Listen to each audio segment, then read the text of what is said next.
सबसे पहले तो बात ये जी कि इस चैप्टर के हवाले से एक काम सिर्फ मुकम्मल हुआ है अभी, और वो डिमांड का है। डिमांड के सारे कॉन्सेप्ट कवर कर लिए थे। आज का जो हमारा ये सेशन है इसके अंदर हमने सप्लाई के मुतालिक जो एस्पेक्ट्स हैं पहले तो उन्हें कवर करना है। एक एस्पेक्ट सप्लाई का मिसिंग है, वो मुकम्मल करना, और फिर हमने चले जाना है इक्विलिब्रियम की तरफ। ये आज का हमारा जो है बहुत इंपॉर्टेंट सेशन होगा इस हवाले से, चूंकि इक्विलिब्रियम यहाँ पढ़ेंगे तो ये इक्विलिब्रियम हमें आगे जाके मैक्रो इकोनॉमिक्स में भी बड़ी मदद देगा। तो चलिए स्टार्ट करते हैं। सबसे पहले तो हम बात करते हैं आज सप्लाई के हवाले से। कल हमने इतनी बात तो समझ ली थी कि जनाब लॉ ऑफ सप्लाई ये कहता है कि जब किसी प्रोडक्ट की प्राइस बढ़ती है तो उसकी सप्लाई बढ़ जाती है, और जब किसी प्रोडक्ट की प्राइस कम होती है तो उसकी सप्लाई कम हो जाती है। मैंने बच्चों को कुछ छोटे छोटे सवालात के जवाब दिए थे। मैंने कहा था बेटा कि बात यह कि जब सप्लाई की बात करते हैं तो डिमांड को ज़्यादा याद नहीं करते, क्योंकि डिमांड होती है कंज्यूमर साइड और सप्लाई होती है सेलर साइड। तो पहले सेलर साइड से आप पढ़ रहे हैं तो सेलर साइड की पूरी बात सुनते हैं।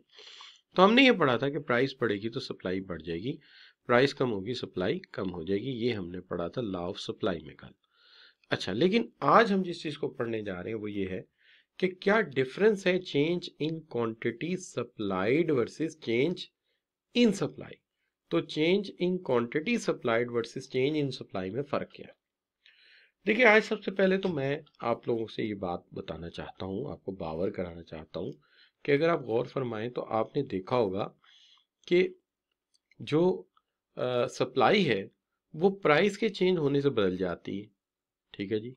एफपी स्टैंड करता है availability of factors of production, तो फैक्टर प्रोडक्शन की अवेलेबिलिटी से भी चेंज हो जाती है। फिर देखिए कॉस्ट ऑफ इनपुट के चेंज होने से भी चेंज हो जाती है। अच्छा, टेक्नोलॉजी से भी चेंज हो जाती है, ये तो आप सारी बातें पढ़ चुके हैं। टैक्सेस और सब्सिडीज से भी चेंज हो जाती है, ये भी बात ठीक है।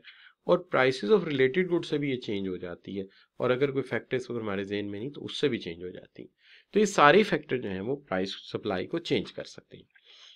लेकिन सवाल ये है कि हम इनमें से किस तरह क्लासिफाई करें कि जो प्राइम फैक्टर है या प्राइम डिटर्मिनेंट है उसका इफेक्ट कैसा है और बाकी सारे फैक्टर्स का इफेक्ट में क्या फर्क है। दोनों को हमें फर्क समझना है कि अगर अदर फैक्टर इफेक्ट करते हैं तो कैसे शो होगा, और अगर प्राइम फैक्टर शो करता है या प्राइम डिटर्मिनेंट चेंज लाता है तो कैसे शो होगा।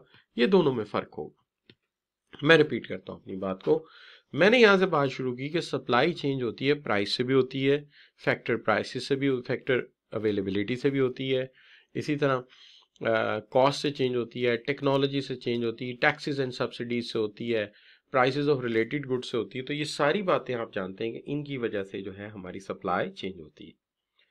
लेकिन जो चीज़ हम जेरे बहस लाए थे वो ये थी कि क्या क्या फ़र्क है कि जब प्राइस इफेक्ट करे और जब अदर फैक्टर इफेक्ट करें तो इसमें फ़र्क क्या है। ये आज हम जानना चाहते हैं। ये आज हम जानना चाहते हैं कि क्या फ़र्क है जब प्राइस इफेक्ट करे और जब अदर फैक्टर इफेक्ट करें। अब मैं इसको अलग-अलग करने लगा। आपने बड़े गौर से देखना है कि प्राइस इफेक्ट कैसे करती है और अदर फैक्टर इफेक्ट करते हैं तो क्या होता है। सबसे पहले तो हम यहाँ पे बात करते हैं चेंज इन क्वांटिटी सप्लाइड। अच्छा, change in quantity supplied. Change in quantity supplied में मैं आपसे ये कहता हूँ कि ये लॉ ऑफ सप्लाई है और चेंज प्राइम फैक्टर प्राइस की वजह से आता है और बाकी सारे फैक्टर यहाँ पे कांस्टेंट है। ठीक है जी। तो मैं यहाँ लिखता हूँ number 1, change is due to prime determinant price, while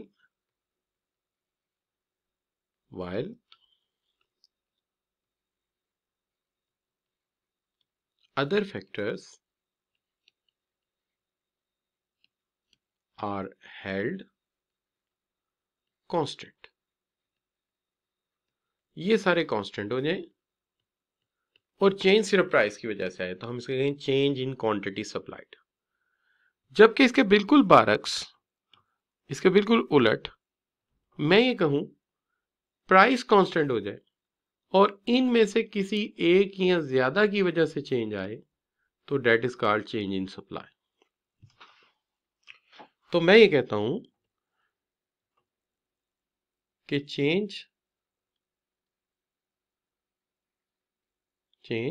due to other factors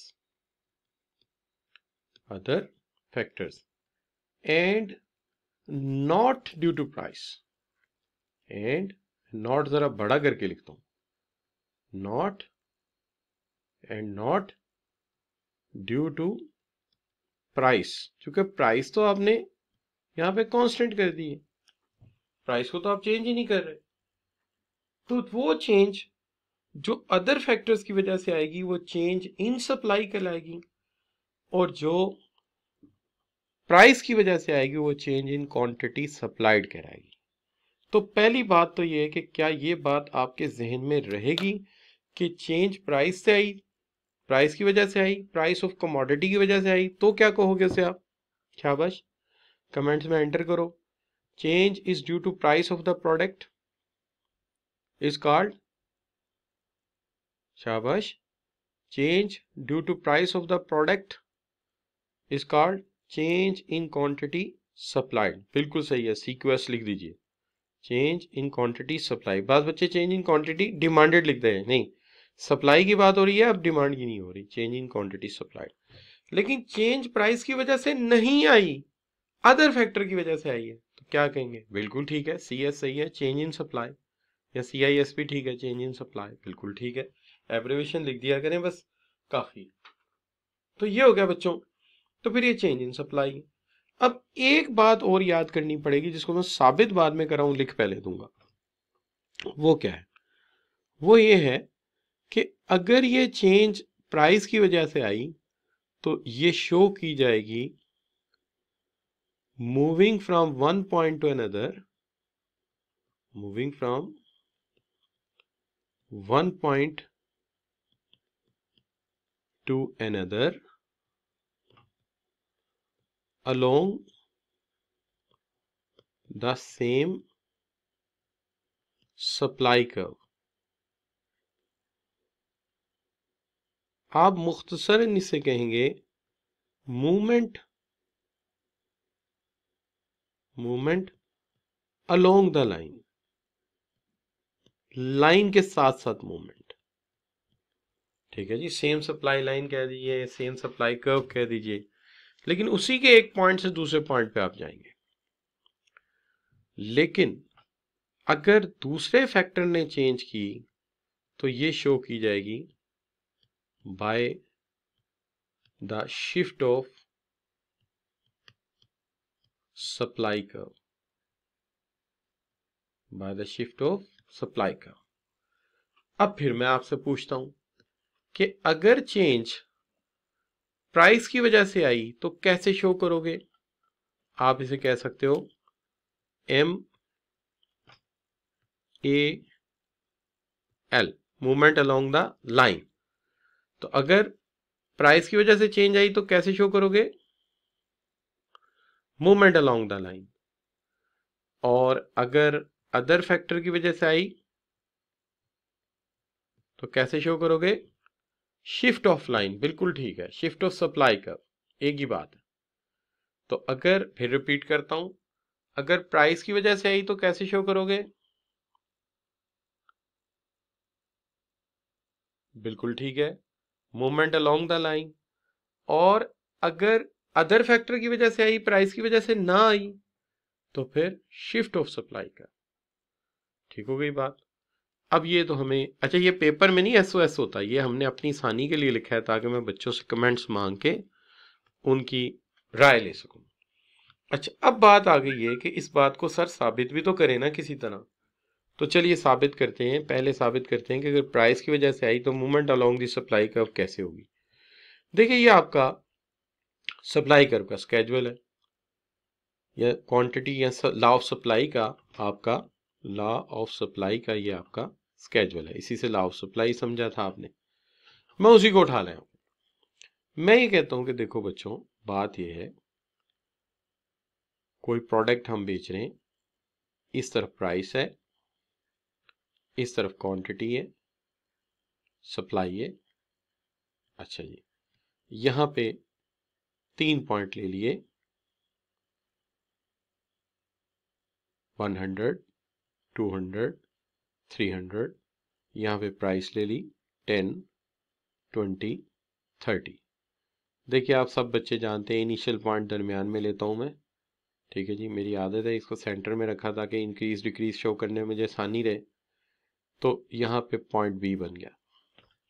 मैं ये कहता हूँ प्राइस में इजाफा हो गया। आप कहते हैं ठीक है सर प्राइस में इजाफा हो गया, शो कीजिए। मैं शो करता हूँ जी। प्राइस होगी जी 20 से 30, 20 से 30 हो गई। तो जनाब सप्लाई बढ़ जाएगी और वो हो जाएगी आपकी 200 से 300। उसकी वजह ये कि प्राइस बढ़ने से सेलर का परसेप्चुअली प्रॉफिट बढ़ जाता है या गेन बढ़ जाता है। तो परसेप्चुअली गेन बढ़ता है तो सप्लाई बढ़ा देता है, लिहाजा वो बढ़ा के इसको कहाँ ले जाता है 300 पे। पॉइंट आ गया हमारा सी। लेकिन जब बी प्राइस कम होती है, वो परसेप्चुअली सोचता है कि प्राइस कम हुई है, शायद इसके अंदर मेरा लॉस है, मुझे नुकसान होगा। प्राइस कम होने से वो सप्लाई कम कर देता है, यानी प्राइस 20 से अगर 10 हो गई तो सप्लाई 200 से 100 कर देगा।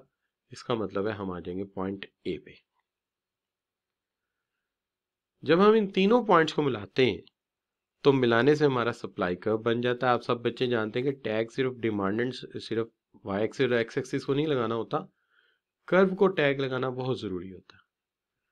लिहाजा आप सब बच्चों ने देखा कि प्राइस के बढ़ने से सप्लाई बढ़ी और हम बी से सी पे चले गए, ठीक है। और प्राइस के कम होने से सप्लाई कम हुई, हम बी से ए पे आ गए। तो क्या हम एक ही सप्लाई कर्व के एक पॉइंट से दूसरे पॉइंट पे चले गए। लेकिन एक बात मानने वाली है और वो ये है कि जब हम प्राइस कम हुई, सप्लाई कम हुई और हम पॉइंट ए पे आ गए तो हम इसे कहते हैं ये है contraction in supply. Contraction in supply. हम बी से ए पे आए, सप्लाई कम हो गई, सॉरी बी से ए पे आए, प्राइस कम हो गई, सप्लाई कम हो गई, हमने इसे कहा ये कॉन्ट्रैक्शन इन सप्लाई। लेकिन प्राइस बढ़ी, सप्लाई बढ़ गई, हमने इसे कहा ये एक्सटेंशन इन सप्लाई, ठीक है जी। लेकिन दोनों सूरतों में हम बी से सी पे गए या बी से ए पे आए, हम रहे तो सेम लाइन पे है ना, रहे तो सेम लाइन पे। लिहाजा हम ये कहते हैं कि प्राइस कम हुई थी, ज्यादा हुई थी सॉरी, हम बी से सी पे गए थे। और जब प्राइस कम हुई हम बी से ए पे आ गए। भाई दोनों सूरतों में हम सेम लाइन पे ही रहे, दूसरी लाइन पे कहाँ गए। लेकिन ये जो मैं रेड में लिख रहा हूँ ये आपके लिए लिख रहा हूँ, एग्जामिनर को इसकी जरूरत नहीं, उसे पता है। ठीक हो के बाद एग्जामिनर इस बात से पहले ही अवेयर है, लिहाजा वहां ये लिखने की जरूरत नहीं है। यहां साबित हो गया कि अगर प्राइस की वजह से चेंज आई तो हम उसी सप्लाई कर्व के एक पॉइंट से दूसरे पॉइंट पे जाएंगे। अगर बढ़ गई तो एक्सटेंशन कहेंगे, घट गई तो कॉन्ट्रैक्शन कहेंगे। अब अगर ये बात आपको क्लियर है तो आप जी लिख के एंटर कर दीजिए। मैं इत्तेफाक कर लूंगा कि आपको ये बात पता चल गई है और आपको ये बात समझ आ गई है। सो शुक्र अल्लाह का कि सब बच्चों को ये बिल्कुल ठीक समझ आ गई है। बच्चे कोशिश कीजिए बेटा जी एक ही एंटर कीजिए ताकि बाकी लोगों का नाम भी मुझे नजर आता रहे और बाकी लोगों की मुझे प्रेजेंटेशन भी नजर आती है। वरना अदरवाइज ये होता है कि एक बच्ची का बहुत ज्यादा प्रोमिनेंट नाम सामने आता है, बाकी बच्चों का नाम नहीं मुझे नजर आ रहा होता और उसकी मुझे बड़ी अच्छी जरूरत होती है। जैसे तूबा है, मलिहा है, हमजा है, उमैद है, अफान है, तो ये बच्चे भी उतने इंपॉर्टेंट। इसलिए आपके बहुत शुक्रिया, आप जी एंटर कर रहे हैं, लेकिन एक कर दीजिए, आपका बहुत शुक्रिया। अगर गलती से 2-3 लग गए तो कोई बात नहीं, लेकिन इतने नहीं कि आपने 1000 जी लिख के भेज दिया। बहरहाल ये भी आपकी मोटिवेशन है, आपका बहुत शुक्रिया। अच्छा, लेकिन क्या है कि हम सब बच्चों को इकोनॉमिक्स पढ़ने का एक है कि हमें अपने जज्बात पे बहुत काबू रखना पड़ता है, अपने इमोशंस पे, अपनी फीलिंग्स पे। एनीवे, वरना इकोनॉमिक्स जो है वो बहना शुरू हो जाती है आंखों से, कानों से। अच्छा, आपके जो है लब में बहना शुरू हो जाती है और ये बड़ी खतरनाक सिचुएशन होती है। इकोनॉमिक्स उतनी आनी चाहिए जितनी मुनासिब है। अच्छा बच्चों, तो मजाक कर रहा था, इतना सीरियस भी नहीं होना आप लोगों ने। अच्छा, अब दूसरी बात के ऊपर चलते हैं। दूसरी बात यह है कि अगर दूसरे फैक्टर्स ने इफेक्ट किया, अगर दूसरे फैक्टर्स ने इफेक्ट किया तो इससे शिफ्ट होगा, सप्लाई कर्व शिफ्ट होगा। ये भी साबित करना चाहिए हमें। चलें जी, मैं थोड़ी देर के लिए ये बात साबित करने के लिए टीचिंग प्रोफेशन से बाहर जा रहा हूँ। फर्ज कर लीजिए कि मेरा एक फर्नीचर का कारखाना है, मैं टीचिंग नहीं करता, मेरा फर्नीचर का कारखाना, बहुत बड़ा कारखाना है, और मैं कुर्सियां बनाता हूँ लकड़ी की। ये वो कुर्सियां हैं जिसकी वजह से लड़ाइयाँ हो रही हैं हमारे कौम की कि मुझे कुर्सी चाहिए, वो कहता मुझे चाहिए। इस तरह क्वांटिटी सप्लाई है, इस तरह प्राइस। ठीक होगा बच्चों, एक तरफ क्वांटिटी सप्लाई, एक तरफ प्राइस है। ये तो टैग लगाना जरूरी है, अगर ये टैग ना लगाया तो वो कहता कानूनन असूलन जुर्म हो जाएगा हमारे हाथ से। हम कहते हैं कि भाई बात यह है, एक कुर्सी में 5,000 की बेच रहा हूं, और मैं ये शो करने के लिए मैंने प्राइस चेंज नहीं करनी, मैंने उसके ऊपर बार लगा दिया कि लो भाई बार लगा दिया, मैं चेंज नहीं कर रहा, मैंने बार लगाया हुआ इसके ऊपर। अच्छा, ये कंट्रोल में रोजाना की भाई हमारी कुर्सियां बिक जाती हैं, 100 के करीब रोजाना बनती हैं फैक्ट्री में और चली जाती हैं। सप्लाई कर्व है मेरा S1। लेकिन कहानी हुई क्या है, S1 पे हूं, B पॉइंट पे हूं। हुआ ये कि अचानक वुडन मटेरियल जो है उसकी प्राइस नीचे चली गई है, गॉन डाउन, यानी वुडन मटेरियल की प्राइस नीचे आ गई। You are a producer of furniture, आपके जहन में ख्याल आता है कि यार कॉस्ट जो है ये फॉल कर गई है, ये बड़ा अच्छा मौका है कि मुनाफा कमा लो। तो मुझे नजर आ रहा है कि यार इससे प्रॉफिट बढ़ सकता है। उसकी वजह ये कि लकड़ी सस्ती है इस वक्त भैया, जितनी कुर्सियां बन सकती हैं बना लो, और कुर्सियां बनाओ, कैसे बनाओगे, ज्यादा प्रॉफिट बनाने के लिए प्रोडक्शन बढ़ानी पड़ेगी। तो मैं प्रोडक्शन ज्यादा कर दूंगा, मौका अच्छा है। तो मैं लड़कों से कहूंगा देखो यार बात यह है, 8 घंटे रोज काम करते हो भैया, आज के बाद 4 घंटे एक्स्ट्रा काम करेंगे, क्योंकि मौका बड़ा अच्छा है, आजकल लकड़ी हुई है सस्ती, तो कमा लो जितने पैसे कमा सकते हो, तो मैं ओवर टाइम का पैसे भी थोड़े ज्यादा दूंगा। लड़के मान जाते हैं जी, और प्रोडक्शन बढ़ने का मतलब ये कि सप्लाई बढ़ गई। अब देखिए प्राइस तो चेंज नहीं हुई, सप्लाई क्यों चेंज हो गई, क्योंकि वुडन मटेरियल सस्ता हुआ है, और वुडन मटेरियल सस्ता होने से मेरा मुनाफा बढ़ गया है। तो जब मुनाफा बढ़ जाता है तो सेलर कहता है अच्छा यार जो भी सूरत हाल है, ज्यादा पैसे कमाने का भैया मौका यही है, कमा लो जितना कमा सकते हो। तो लड़के भी मान गए, तो मैंने उसी कीमत पर अपने जितने भी मार्केट थी उसे कहा कि भाई आज के बाद रोजाना 150 कुर्सियां दूंगा आपको। कितनी, 150 चेयर्स। अब आप मुझे खुद बताइए कि 150 चेयर्स जब मैं बना रहा हूं तो मेरा पॉइंट जो है वो वाला तो नहीं रहेगा, मेरा तो पॉइंट चेंज होके क्या हो जाएगा, मेरा पॉइंट चेंज होके हो गया भाई C पॉइंट हो गया। अब क्या करें, सप्लाई कर्व ऐसा बनाए है भाई, अब क्या करें, सप्लाई कर्व ऐसा बनाए जो एक तरफ C पे हो, दूसरी तरफ B पे हो, और इस तरफ से यूं जा रहा है, इस तरह ऐसा टूचा कर्व कौन मानेगा जी सप्लाई कर्व। तो भाई क्या करना पड़ेगा, सप्लाई कर्व को किधर ले जाना पड़ेगा, C पॉइंट पे ले जाना पड़ेगा कि नहीं, शिफ्ट करना पड़ेगा कि नहीं, तो किधर चला जाएगा वो, शाबाश, वो शिफ्ट हो जाएगा C पे, राइट वर्ड शिफ्ट हो जाएगा। तो सप्लाई कर्व को हमें राइट वर्ड शिफ्ट करना पड़ेगा। तो ये भैया अगर राइट जाएगा तो पहले 1 था तो मैं इसको 2 कर देता हूं ताकि पता चले आगे की तरफ गया, ये राइट है, ठीक है जी। और हम कहेंगे it is rise in supply, it is rise in supply. दूसरी तरफ अगर फर्ज कीजिए कि वुडन मटेरियल महंगा हो गया, वुडन मटेरियल महंगा हो गया, मैं बड़ा डीमोटिवेट हुआ, वुडन मटेरियल महंगा होने से मेरा मुनाफा काफी फर्क पड़ गया, प्रॉफिट बड़ा कम है, प्रॉफिट कम है। तो मैं जाहिर है मैं प्रोड्यूसर हूँ, मेरे पास और बड़े कारोबार है, मैं लकड़ी की इंटीक की कुर्सियां बनाता हूँ, या मैं इंटीक जो है वो बनाता हूँ, उसके वो क्या होते हैं गमले मटके इस तरह की चीजें बनाता हूँ, लकड़ी के घोड़े बनाता हूँ जो बाहर बिकते हैं। तो मैं अपने लड़कों से कहता हूँ अच्छा यार मुनाफा हो गया कम, तो भैया ऐसा है कि ये प्लांट अगर रोका ना तो प्लांट हो जाएगा जैम। तो अच्छा बच्चों तुम ऐसा करो, तुम सिर्फ 4 घंटे काम किया करो, और बाकी का टाइम जो है ना मैं तुम्हें कहता हूँ किसी दूसरी जगह लगा लेते हैं। तो जनाब प्रोडक्शन क्या कर देते हैं, कम कर देते हैं। उसकी वजह यह है भाई कि मुनाफा तो इतना है नहीं, यही लकड़ी लेके किसी और जगह लगाते हैं, थोड़ा मुनाफा ज्यादा कमाते हैं। तो सप्लाई क्या हो जाएगी बच्चों, सप्लाई क्या हो जाएगी, सप्लाई हो जाएगी, शाबाश,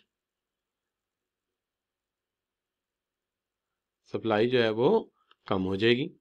सप्लाई कम हो जाएगी तो मैं अपने जितने भी डिस्ट्रीब्यूटर है उनसे कहूँगा भाई आज के बाद 100 कुर्सियां ना लेने आना, छोटी वैन ले आया करो, ट्रक ना लाया करो, आज के बाद तुम्हें रोज की 50 कुर्सियां मिलेंगी, बस भाई कुछ मजबूरी है इसलिए प्रोडक्शन कम कर दी है, अब हमारा गुजारा नहीं होता इतनी प्राइस में तो हमने सप्लाई कम कर दी।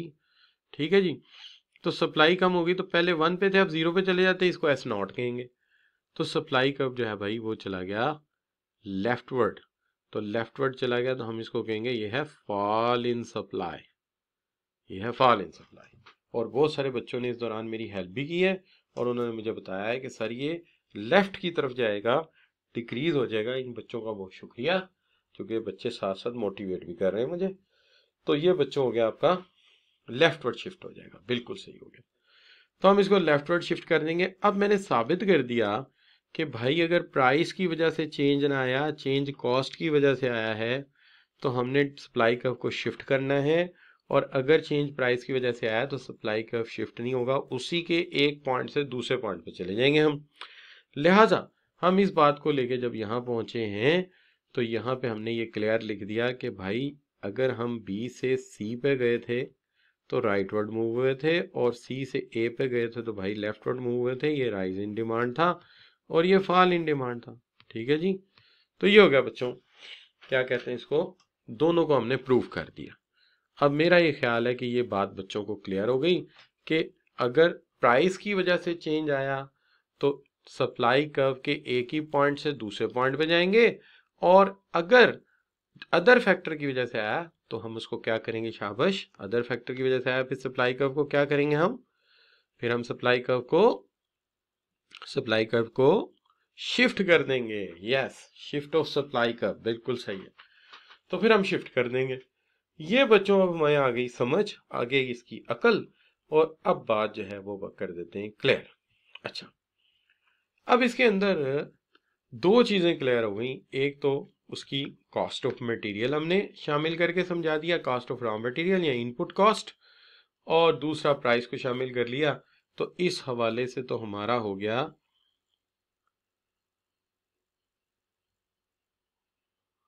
अच्छा सर, जब हम कॉस्ट और सप्लाई की बात कर रहे हैं तो प्राइस क्वांटिटी को क्या लेते हैं?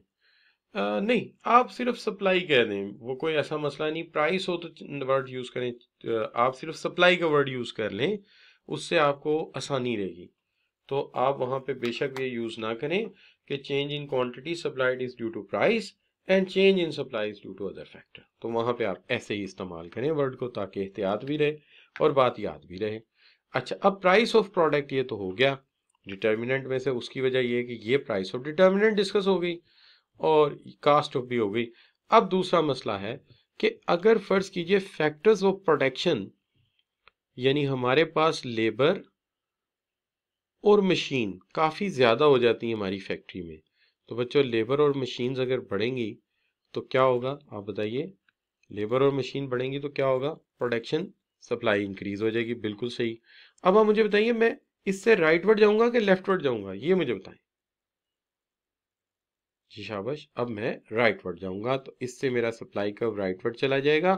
तो मुझे ज़रूरत नहीं है डायग्राम दोबारा बनाने की, डायग्राम एक ही दफ़ा बनाना काफ़ी है। डायग्राम मेरा ये रहा जिसके ऊपर मैंने राइट लेफ्ट मूव दिखा दिया है। अब मैं सिर्फ राइट और लेफ्ट लिख दूंगा।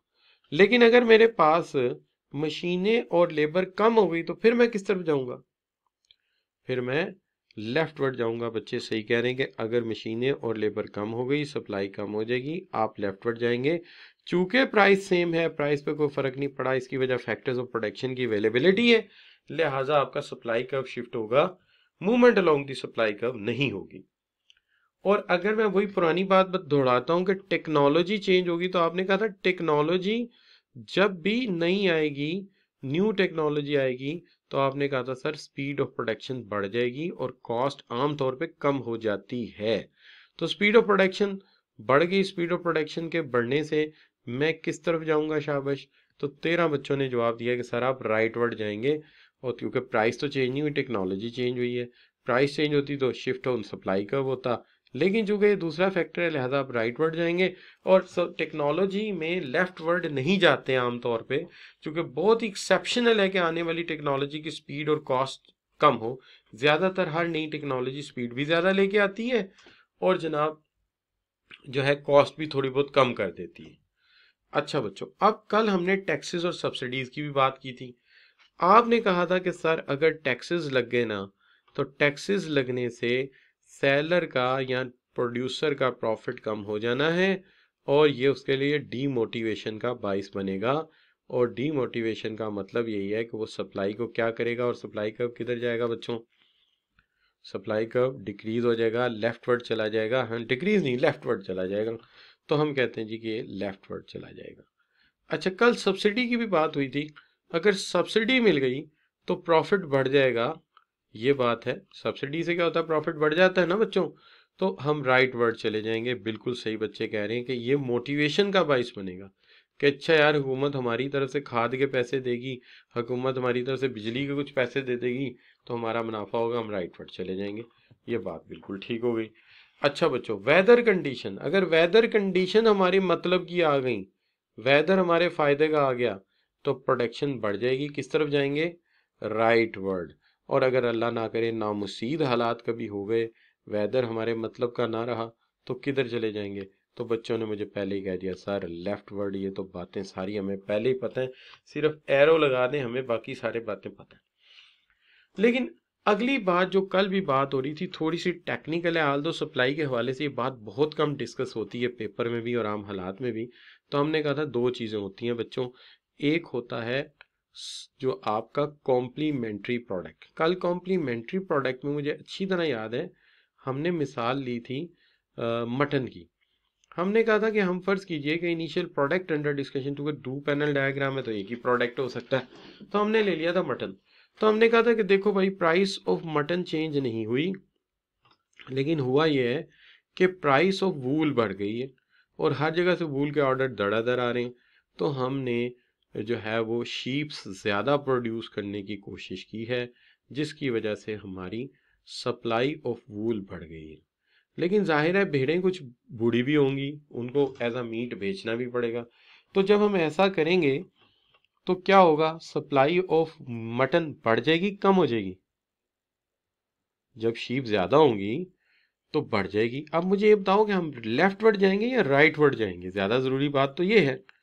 तो आप बिल्कुल सही कह रहे हैं, आर भी लिख दिया जिन बच्चों ने, सही किया है कि जब सप्लाई ऑफ मटन बढ़ेगी सर तो आप राइट वर्ड चले जाएंगे।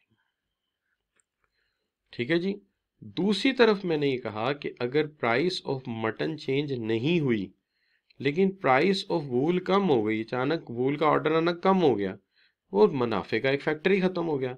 तो हमने शीप्स को प्रोडक्शन कम की और सप्लाई ऑफ वूल कम कर दी, और जब सप्लाई ऑफ वूल कम हुई तो सप्लाई ऑफ मटन भी क्या होगी, शाबाश, कम हो जाएगी। और हम जाएंगे किस तरफ, जरूरी बात तो ये है कि हम किस तरफ जाएंगे।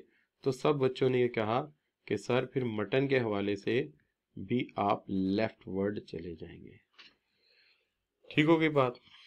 अब दूसरी तरफ जो बात हुई थी वो थी सब्स्टिट्यूट पे। सब्स्टिट्यूट का मसला ये था कि अगर किसी प्रोड्यूसर के पास प्लांट एक है, प्रोडक्ट दो हैं, और दोनों म्यूचुअली एक्सक्लूसिव हैं, या वो प्रोड्यूस कर सकता है, ये हमने कहा था कार और जीप है, लेकिन हम कार को ले रहे हैं एज अ रिप्रेजेंटेटिव प्रोडक्ट जो डायग्राम पे हमने रखा हुआ है।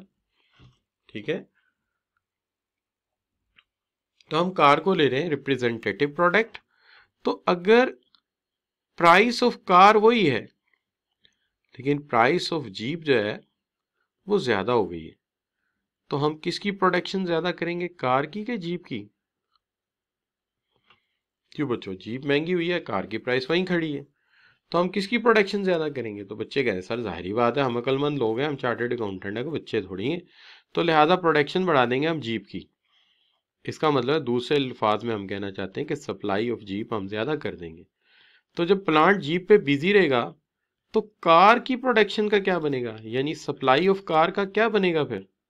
तो आप बच्चे कहेंगे सर एस कार जो है ना, यानी सप्लाई ऑफ कार, वो क्या हो जाएगी।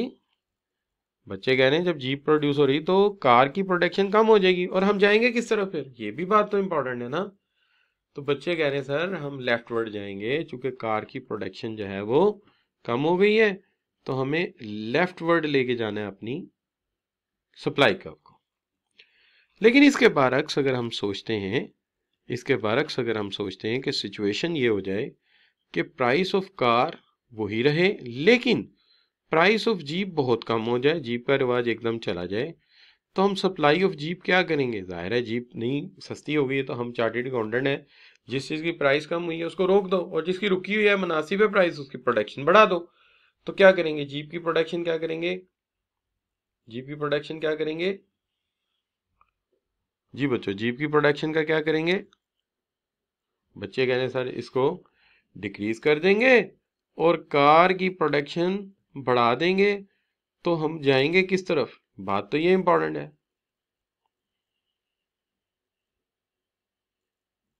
जी शाबाश, हम किस तरफ जाएंगे? इंक्रीज हो जाएगी, बिल्कुल सही। और हम लेफ्ट जाएंगे राइट। तो बच्चे कह रहे हैं सर ऐसी सूरत में जब आपने जीप की प्रोडक्शन घटाई, कार की बढ़ा दी, तो हम तो कार को डिस्कस कर रहे हैं, डायग्राम में तो कार लिखी हुई है, लिहाजा हमें राइट वर्ड जाना पड़ेगा। हमें किधर जाना पड़ेगा? राइट वर्ड जाना पड़ेगा, तो हम राइट वर्ड चले जाएंगे। ठीक है, तो मुझे पता है कुछ बच्चों का इंटरनेट कनेक्शन शायद थोड़ा सा कम होता है तो मेरी आवाज़ रुकती है, लेकिन मैंने अपनी आवाज़ इधर से ही रिकॉर्ड कर रहा हूँ पूरी पूरी, ये मैं आपको सेंड कर दूंगा। लेकिन आपने मेरे साथ रहना, चूंकि आपके मशवरे के बगैर मैं ये टॉपिक चला नहीं ना सकता।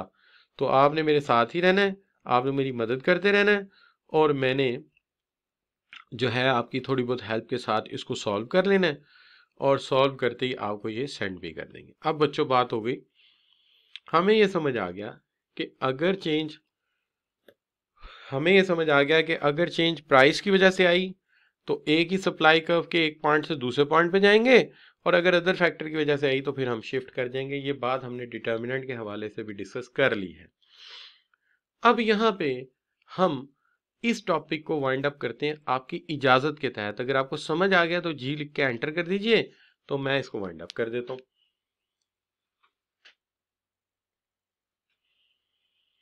तो बच्चे कह रहे हैं कि सर ठीक है इसको वाइंड अप कर देते हैं, तो हम इसको वाइंड अप कर रहे हैं।